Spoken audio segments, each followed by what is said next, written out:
Residents of Turkana South and Turkana East have embraced farming in a bid to reduce cases of persistent acute malnutrition that have plagued Turkana County. USAID NAWIRI has invested heavily in reclaiming over 4,000 acres of land previously infested by propolis and trained farmers on best agroecological practices, as well as rehabilitating water infrastructure in those areas. This partnership between residents of Turkana and USAID NAWIRI has seen a drop in cases of persistent acute malnutrition in the county of Turkana by an average of 8%. Wakulima wanapata mboga ambayo sio hasa ya kuuza peke yake, primarily ya household, ili tuweze kupata good nutrition aspects. As you can see from this farm, we have a lot of vegetables here. We have cowpeas, we have kale, we have spinach, and the other vegetables that is grown here.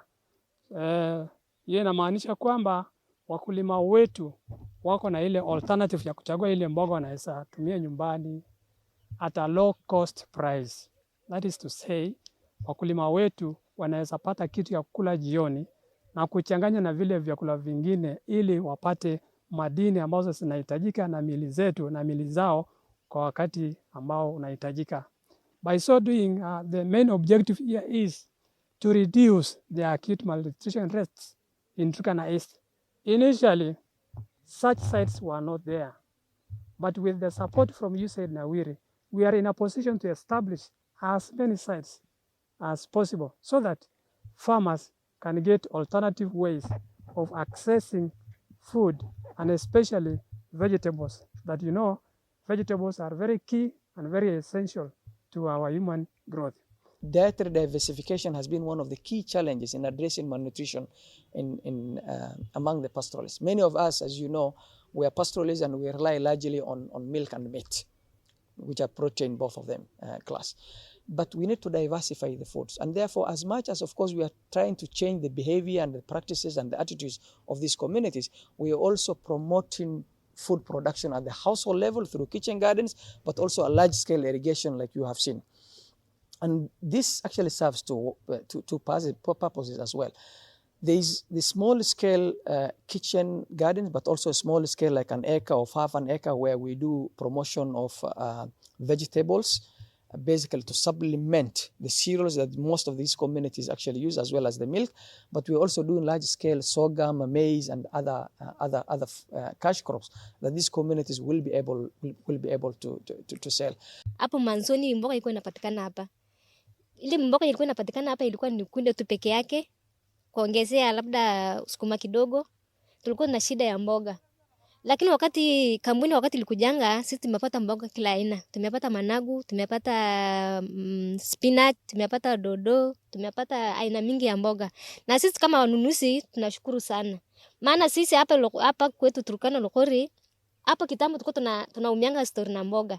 Lakini saa hii tumepata chakula, tumepata kila kitu. Hata sisi wasununaji tumeanza kupata mapato yetu. Tumeanza hata watoto wetu ya shule wameanza kurudi mashuleni. Tulikuwa tunateseka hapa mwanzoni. Tumefundishwa na watu wa NAWIRI, mentors, saa zingine tunapelekwa hata training. Tumefundishwa mambo mengi. Tumefundishwa mambo ya balance diet. Tumefundishwa hapa mambo ya balance diet. Chakula unapouza ama wakati ambapo unapika wewe mwenyewe lazima ikue balance diet. Hiyo imesaidia hata sisi na wengine. Imebidi sisi pia tufundishe wale wanunuzi wenye wanakuja kununua. We want these communities to serve as the food basket for the entire county. We really want to promote, and this is where if we were to address malnutrition, we must address food security in Turkana. There's no question about that.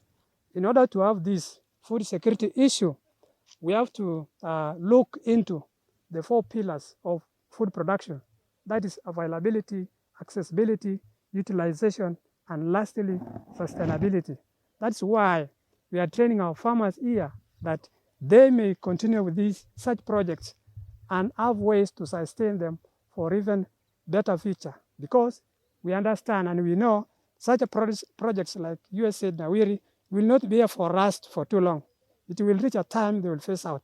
And phasing out does not mean we stop production from there. We'll have to continue from there. That's why we are telling our farmers that sustainability of such projects is very key.